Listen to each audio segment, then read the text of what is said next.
From Kylo Ren to Ren and Stimpy, nerds like a lot of things, but there's something they love above all else, and that is correcting people. This is Actually. Joining us today, we have Maddox. Hello. Amy Vorpahl. What up? And Lou Wilson. Ciao. Well, Amy, you've played before. Maddox and Lou, you haven't played before. Lou, it's crazy that you haven't been in here It's before. crazy. I think they've been keeping me away because I am going to destroy today. Well, the rules here are simple. I have here a stack of statements. These are incorrect statements, the things that you know and love. It's up to you to find the thing that's wrong, buzz in and correct me. Your corrections must be preceded by the phrase, actually, and you can interrupt me whenever you want. You guys ready to jump into it? Yeah, let's Yeah, do it. let's get after it. The episode Hard Home is the first time one of our lead characters meets the Night King in person. We also see a demonstration of the Night King's true power when John, Tormund, and a complement of wildlings flee his attack on ships, and he resurrects an entire settlement of dead bodies as White Walkers.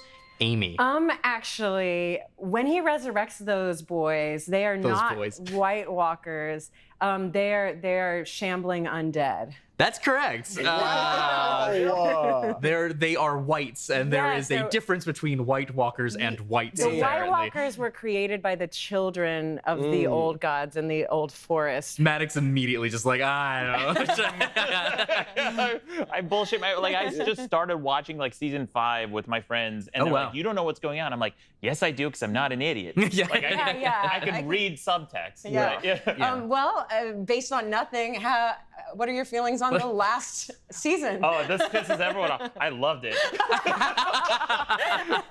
People were like, "That was the shittiest episode." I'm like, "What's not to like? There were dragons, and everyone died. That's great." Very good. Well, that point will go to Amy. Congratulations. This is already a thrilling. 5th edition Dungeons & Dragons features 9 core playable races to choose from when building a character. 7 of these races are classified as medium size: dwarves, elves, humans, dragonborn, half-elves, half-orcs, and tieflings. The other 2 races classified as small size are halflings and the even smaller gnomes. Maddox. Actually, the half dragons are not medium size. They're medium size, yeah. Shit. I'll say, actually, while halflings and gnomes are they're the same size category. They are both small size, but we say that within this. You do say that. Okay, great. Actually, you don't create a character, you create a hero. That's a level of semantic, but no, that's not what we're looking for. The answer I was looking for is I say the other 2 races classified as small size are halflings and the even smaller gnomes. But in point of fact, the average gnome in D&D is larger than a halfling. Okay. Stupid. Oh, come on. Now, I know that this is picky, but also, if you were to ask me which is smaller, a halfling or a gnome, I would absolutely a million times say gnomes are for sure smaller. Gnomes are smaller. They also have a voice like this. They just all have that voice. Gnomes have pointy hats. They're this tall. Exactly. They live in a tree. They definitely live in a that's tree. the shit that gnomes do. Oh my god. But no, according to player manuals, gnomes average 3 to 4 feet, while halflings average 3 feet. I don't know what gnomes the Wizards of the Coast is hanging out with. My gnome friends are tiny. Yeah. Gnomes are one of my favorite races because so much is pulled from this sort of Tolkien Lord of the Rings, where it's the battle between good and evil. It's here demon-born and dragons, and gnomes are just oh, I'm Bramble Goose Snout, and I made a little tickly boo boo. And the names of them are always you do not fit in this world at all. Fizzle, Poofy. Yeah. You don't want a guy towering over you hey, hello, hey, I'm a fuzzy gunk bottom. Nice to meet you. Yeah. I built a whimsical wind-up toy. Yeah, they've got more confidence than we think. Yeah. Well, no points for that one, unfortunately, but we learned a lot about gnomes. Yeah, we sure did. Here's a question about Thundercats. Ho. In Thundercats, the character whose full name is simply Snarf is also of the species Snarf. Snarfs hail from either the planet of Snarfs or the Valley of Snarfs on Thundera. Besides Snarf himself, we also meet his nephew Snarfer, who went to Snarf College. Actually, Snarf's nephew, Snarfer, didn't go to Snarf College. He went to Snarf U. Go Snarf you! You, dude. Show those the Snarf stay who's boss. Exactly. We're gonna steal their Snarf. Exactly. That is incorrect. Damn it. Actually, no Snarfs hail from the Valley of Snarf. They've all been displaced to the Valley of Snarf. Oh, what a sad backstory. Don't tell me Thundercats has no darkness. Yeah. They were forcibly moved from the planet of Snarfs to Snarf Valley. Yes, it's a shame. I don't think that's accurate, and I hope it's not. Maddox. Actually, it's the contested area of Snarf Rail and Snarfenstein. It's very contentious. Yeah, there's like a DMZ where it's this who knows where the borders of Snarfenstein and then it's still the West Bank. Yeah. That is incorrect. I might go ahead and call this unless you I don't know. I say at the very beginning that Snarf's full name is Snarf, but Snarf's name is actually Osbert, or rather Snarf Osbert. In fact, he's sometimes referred to as Osbert or Uncle Osbert on the show.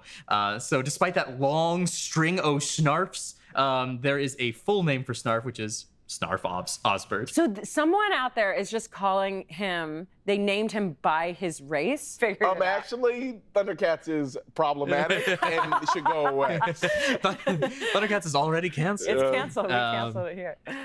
Well, our next question, this is a fan question. So this was submitted by a fan to the show. Wow. We wanted to ask. This fan question comes to us from Drew Peisner. Thank you, Drew.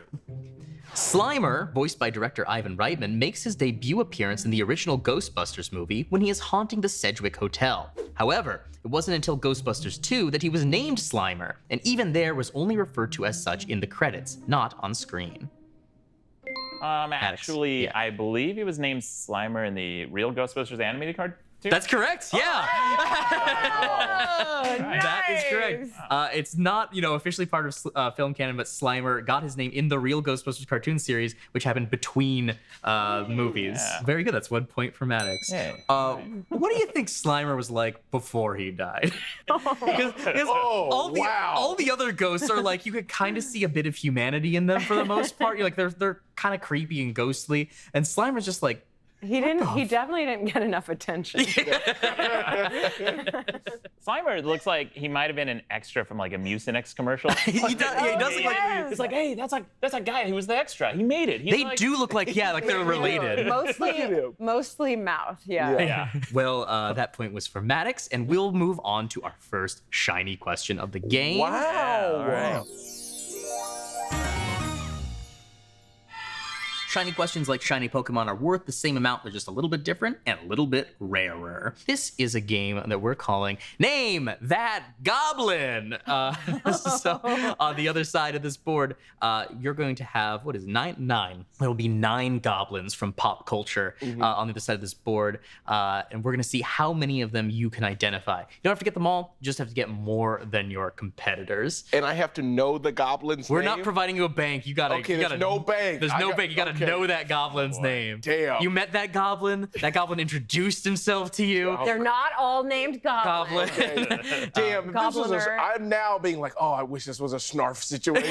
It's not as problematic as we said. Snarf, Snarfer, Snarfle, Snarfolomew. Yeah. Great. Well, let's go ahead and flip those boards over. Take a look at those goblins. Let's see how many of those you recognize. Look at all them goblins.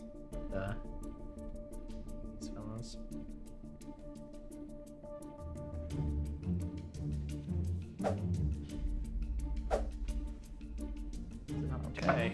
All right. Maddox is capping. Maddox, let's start with you. Tell us the names of these goblins. Okay, yeah, no problem. Yes. So the first one we have here is Labyrinth. Next one, Will, is I picked just Will for the name. Then over here we got Carrot Nose. Then Willow, I think.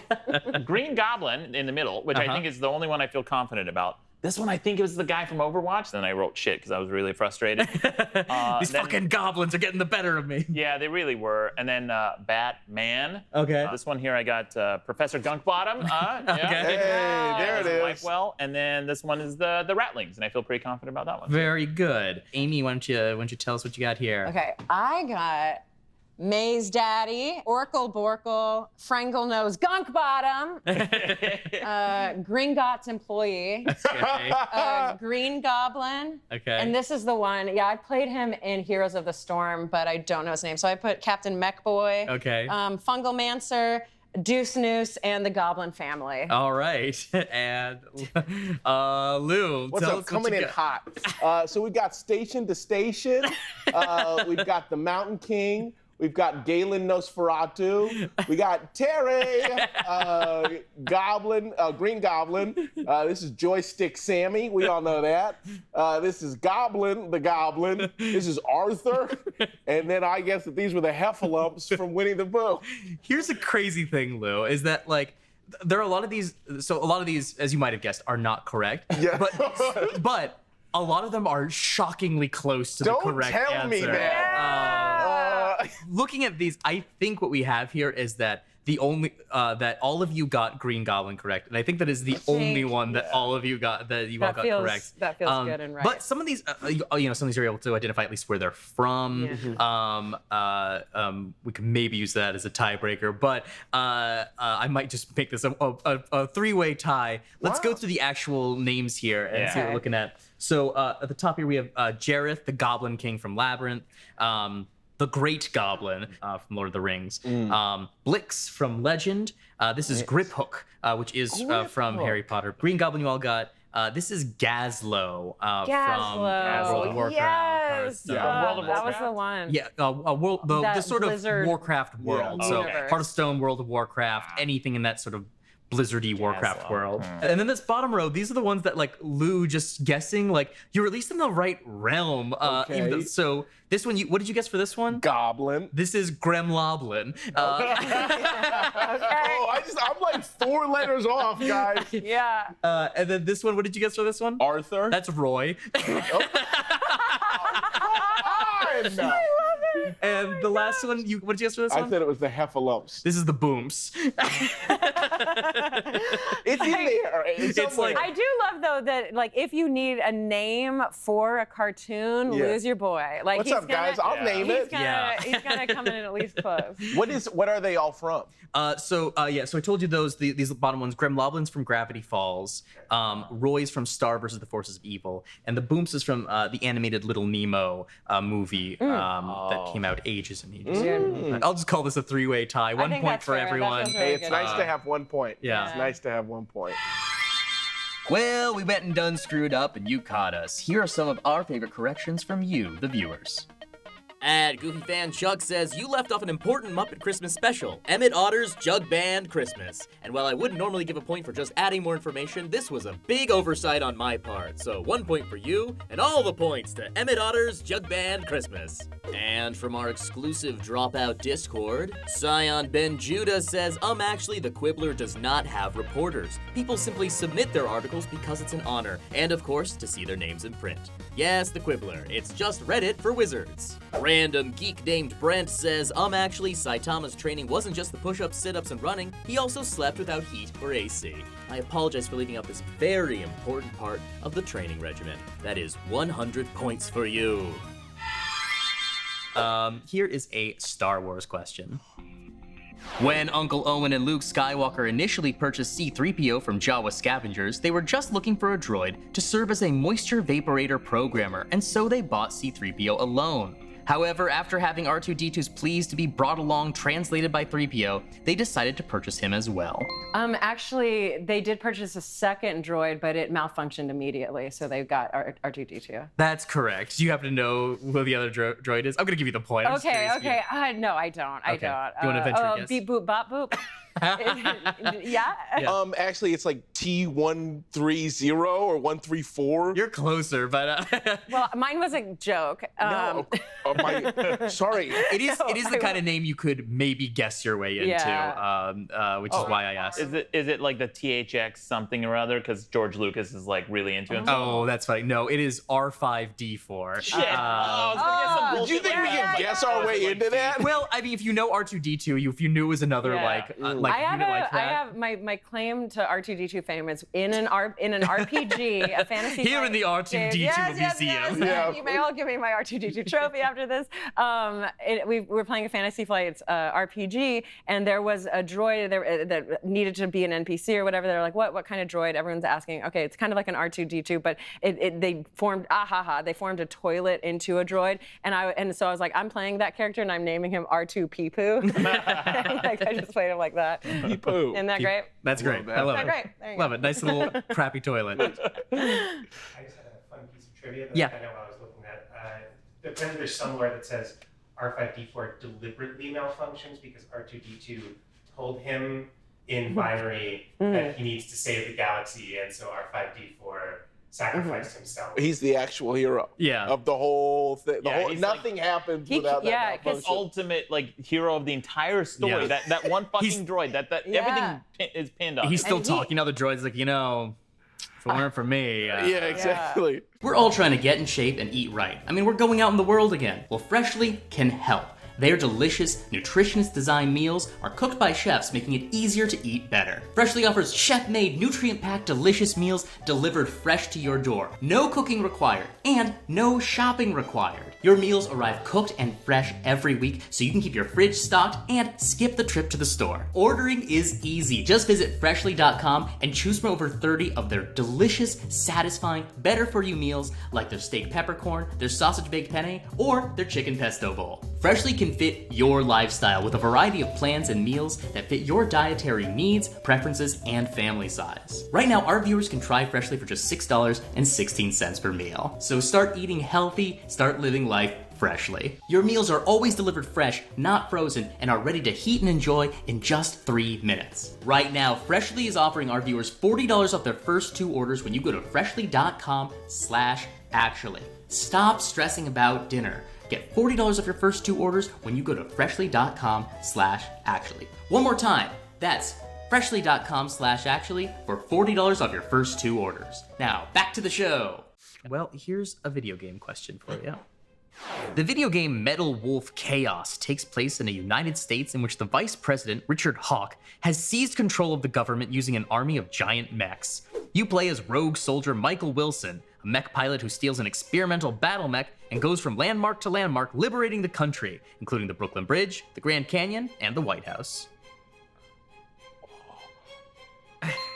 Actually, yes. You're the president, or That's he's correct. the president. Yeah. I'm not gonna lie. I was just working a job where I had like a ton of free time, and I watched like an hour of this game be played, and I remember it was like President Met, and I was like watching it, and I was like, this game is crazy. And then you started asking this question, and the literally Metal Chaos Wolf, I was like, what the hell is he talking about? And he was like, President Mech? Oh, I know this. Like, it was like a weird, this is crazy. So to be clear, you haven't played this game. You've just seen I watched gameplay footage. 45 minutes of a man running around being like I just read it was like presidential Met game, and I was like, well, I have to watch this. And it's all paying off right now with that point. Right there. Yeah. Well, that's correct. Michael Wilson isn't a rogue soldier. He is the president of the United States. You play as the president There's in a nowhere mech. to go from there. There's no sequel. Like where do you go? This is like Space. That's it. You know, like when you're learning about like heightening and improv, it's like you started with a third beat, my man. Like you're president and you're in a big robot. Like there's nowhere else to go there. No. Yeah, it's already crazy town. I was gonna guess that it would have been like not liberating the Grand Canyon, because how do you occupy the Grand Canyon? Yeah. What do you put in there? Jello? Like, how do you take that over? We filled it in with cement. Yeah. We're just We're just no more Grand Canyon for anyone now. That is Ice so cold. dark. If you like yeah. ruin the Grand Canyon with cement, like who does that? Yeah. That feels like an old Batman villain style thing of just like, it's like, I don't have a motivation for this. Like, I just want to fuck with people. Yeah. I feel like you could break the will of America, but like that. So just be like, you're this like, we filled it with concrete. Now it's like a Walmart parking lot. Yeah. We paved paradise and we put up a parking lot. Well, that point, it goes to Lou. Yeah. Ciao. Yeah. paid off at Let's Play, huh? There you go, dude. Here is another Harry Potter question. In 1981, Sirius Black lent his magical motorbike to Rubeus Hagrid, Hogwarts' professor of care of magical creatures. Among the motorbike's magical powers was its ability to change size, which was fortunate since the half-giant Hagrid was far too large to... Actually, at the time that the motorbike would have been lent, Hagrid was not a professor. That's correct. Whoa. Do you know what he was? He was just the groundskeeper. He was the keeper of the keys. Yeah, Keeper of the keys. Yeah, he was. Yeah, that. At that point, he was not, He was not a professor. Yeah. That at doesn't happen Hogwarts. until year 3. Yeah, and then he messes it all up. Yeah, it's like it's one of those things where I feel like we all had a teacher where it's like, hey man, you're super cool and you don't know what the fuck you're doing.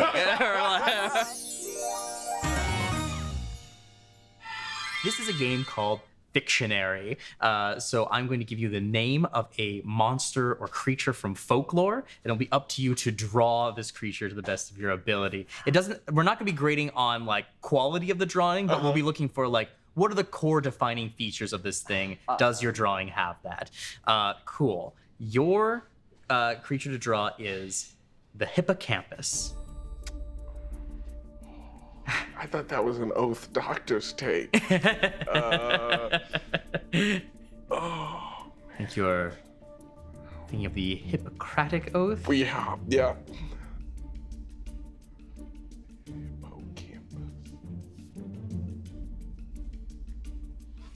Okay, I'm ready to fire. Maddox, how you doing? We got Artiste. Yeah, I can't wait until like one of you. Okay. All right, cool. Maddox, let's show us your depiction of the hippocampus. Yeah, so, okay. In spite of all the hints you guys gave that this was a medical thing, I immediately thought it was a brain thing. Sure. So it was like kind of cool, like, he could be like back from Vietnam, kind of a cool, this guy like, smokes, he's not a narc. And he's a little brain. Yeah. So that's my guy. Oh, I literally just drew a brain and pointed to a part of it because, I think Yep. that is what it is. I think that's what the hippocampus is. I didn't do that. I drew like some kind of 50-50 between a little bit of a griffin, maybe a little camel, maybe a little hippo. I just kind of shot across the board, hoping I'd hit something. Okay. Now I feel foolish. Well, not as foolish as you think, maybe. Let's take a look at what the hippocampus should look like here. What if it is my drawing? And this is water, so everybody knows this is water. You're not crazy. So now here's the thing. There is a portion of the brain called the hippocampus. So I said to Michael, I will give them the point if they're able to circle the correct part of the brain when they circle the hippocampus. This unfortunately is not the correct part. That's amazing. But I do like where it was going. Like you tried to outsmart me, and I appreciate that. But I'm not going to stand for it. Lou, you're kind of close, but your description of a hippo camel winged thing. I feel like I'm not crazy. You're not crazy. I'm No, not crazy. you shouldn't feel ashamed of that. Yeah, okay. yeah, you went from shame to maybe winning a point. I mean, that's, this is where we get to find out if I get to move from the shame zone. A hippocampus is basically like a mermaid, but with an upper half of a horse instead of a human. It's Okay, yeah, that's adorable. not what this is. I'll give it to you. I am going to say no points for this one, though I appreciate the brain, All right. the brain Hey, everyone, angle. get in the comments and rip Mike apart. Get in the comments. Get in the Get another rip it. one? Can we do another one? I don't have another one ready. This was You so just want to fun. draw now? Yeah. Well, Let's you're draw like a really monsters. good drawer. Yeah, that was pretty Yeah, I good. do like your. That's actually pretty close, I think. Yeah. Huh. I like the hippo feet, the big chunky trunk A feet. little chunky. Hey, look, we all make mistakes, and that includes me. If you notice something that I got wrong and you have to correct me, you can do that by tweeting at @UmActuallyShow or going to the Dropout Discord to the Actually Corrections channel. If we like what you have to say, we might even feature it in a future episode. And if we don't like what you have to say, we will politely ignore you. Well, we will move on to our next question here. This is going to be a little bit of a shot in the dark. This is about the Animorphs. I don't know who on the couch Oh my is. gosh, I has- did. I read those. Oh my gosh, I was in love with every single one of them. I would have dreams of becoming an eagle.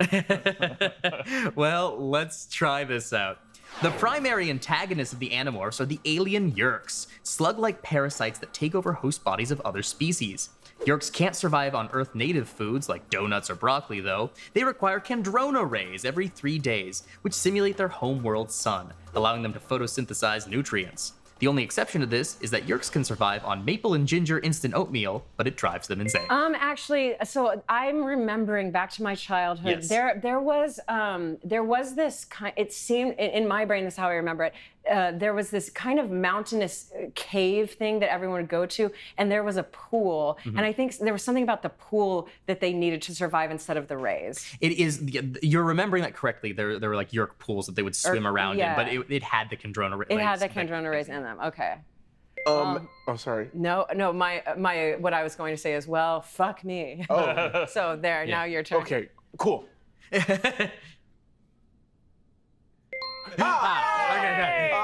Actually, it's not maple ginger oatmeal. It's maple brown sugar oatmeal. Great guess, but no. Okay. No, sorry to say. Actually, can I just nitpick their stupid, their whatever world they like? Why would a creature that can survive off of photosynthesis also be able to survive off of oatmeal? Like plants. Sure. It is a like a very particular episode basically where they discover this thing that this is true, and it's like, oh, weird happenstance. This just happens to be the case, and maybe it's like, oh, maybe we can use this as a weapon to drive them all insane. Doesn't make any sense, but there it is. This is a weird one. This is going deep into Animorphs lore. So I said Yeerks can't survive on Earth native foods like donuts or broccoli. However, within the lore of the Animorphs, broccoli is not native to Earth. It was brought to Earth by an alien species called the Morcora. This is like made for children, where it's like broccoli's evil, innately evil. Get it off my plate. You were right. Your parents are wrong. Totally. It's like you were right to not trust this broccoli. Wow, we got a backstory for broccoli. Yeah. We will keep this moving right along. This is a question about the Marvel Cinematic Universe. Once he acquired all 6 Infinity Stones, Thanos was capable of destroying half of all life in the universe with a simple snap, and destroy he did. In Avengers Infinity War, Thanos' snap ended the lives of, among others, Star-Lord, Nick Fury, Scarlet Witch, Winter Soldier, Shuri, Black Panther, Spider-Man, Heimdall, Groot, and Doctor Strange. Actually, oh man. Actually, Winter Soldier survived. Actually, Heimdall was already dead. That's correct. Oh! Heimdall died on the ship, and it was devastating. Oh man! That's correct. He wasn't killed in the snap. He was killed by Thanos and his children at the beginning of the movie on Thanos. They're called his children? Well, they're called different things in the comics and in the movies. Yeah. But it escapes me what that is actually. I was thinking. Oh, go ahead. They call themselves in the movies the children of Thanos. In the comics, they're called the Obsidian. The Obsidian Order. Yes. I can't get over now that you call them the children, I just keep picturing them all calling Thanos daddy. Like, I just imagine that old one. Thanos is a daddy. I mean, he is a Thanos, daddy. Like, let's not get it twisted. Stop calling me that. Them Daddy. yeah. Daddy. Oh, Like, daddy. You're always looking at jaw lines, and he's got like 12 jaw lines. So okay. Yeah. You know the rule, was it like rule 34? Like if it exists, there's porn of it. Yeah. Like the Thanos stuff is out of control. Yeah. Like he's got a People have a big thick purple ass. Like you want to clap those cheeks. Like, like they made him look so thick. He's like, Yeah. oh, I get it. What a daddy. Daddy. We'll move on to our last shiny question of the game. This is a game called What's Wrong with This Picture? You'll probably need your buzzers for this one. On the other side of this card and on the screen, you'll see an image, and we've manipulated it to make something wrong. The first person who can identify what is wrong with this image will get the point. Pretty simple. Go ahead and flip. What's wrong with this image? Actually, That guy does not have a monocle. That's correct. Oh. That is. I had it in my brain. I was like, that's what they're gonna do. That's Mr. Pringles. That has nothing to do, or like Mr. Peanut or whatever. I had it in my brain. You know I did because the minute I turned it over, I saw it. Is he doesn't wear glasses though, right? Nope. No, he just never has doesn't. a monocle. He's just his eyesight's This is really good. how he looks. I think there's like one community chest card where you see him with the monocle, but other than that, he's never depicted as having glasses or monocles or anything. And somehow it's one of these things that just sort of entered the public consciousness that like Monopoly Man is a fancy man, like perhaps conflated with Mr. Peanut. It's like he's got a top hat, he's dressed fancy, maybe he has a monocle, but in point of fact, no, he does not have a monocle and never did. That is a point for Amy. Hot damn. And this brings us coming for to you. our last question of the game, which as always concerns real life skill. Am I too? I mean, you can always play spoiler. Yeah, you can ruin it. Yeah. I mean, you wouldn't Look, I'm ruin not it. gonna lie to you. The way the math works, you're not gonna win this one, but you can keep either Amy or Lou from clinching the win. Or you can just get the pride of knowing that you got the question about things in the real world. Let's do this. All right, here we go. Unfortunately, if you live in California, it's not legal for you to keep a ferret, hedgehog, Quaker parrot, or sugar glider as a pet. But don't worry, you can always get a dog or a cat, or just settle for a gerbil. Actually, you can have a sugar glider. Incorrect. Sugar gliders are illegal pets in California. Look that up even. Yeah. Actually, you're allowed to have a Quaker parrot. Lou, I'm gonna tell you this. I don't know what a Quaker parrot is, Me except neither. I can tell you ain't allowed to have one as a pet in California. Really, Quakers. Think I of know just- my birds. My dad used to own a bird store. So Oh, I'm like, really? oh, yeah, we used to sell Quaker parrots. That was a thing. What makes a Quaker parrot? Just like another type of parrot. They talk and they're very friendly, and I didn't know that they were illegal in California. Actually, you can't have a gerbil. That's correct. Gerbils are illegal to own as pets in California. I didn't know that was a guess. Yeah, for similar to the parrot stuff, or what I'm assuming is the parrot stuff, which is that like it's a very hospitable environment for gerbils. It's if they escape, they can displace native rodents. So You can have a hamster, but not a gerbil. I believe that's the case. You can have a hamster, but not a gerbil. Wow. That makes Amy our winner. 2 for Maddox, 5 for That Amy, feels 4 for good. Lou. Congratulations on Thank your you. win. A good game all around to everyone. That is the end of our episode. Good game. Thank you so much for joining us. Come back next time for even more pedantic corrections here on Actually. Thank you guys. Thank you. Thank you. Goodbye.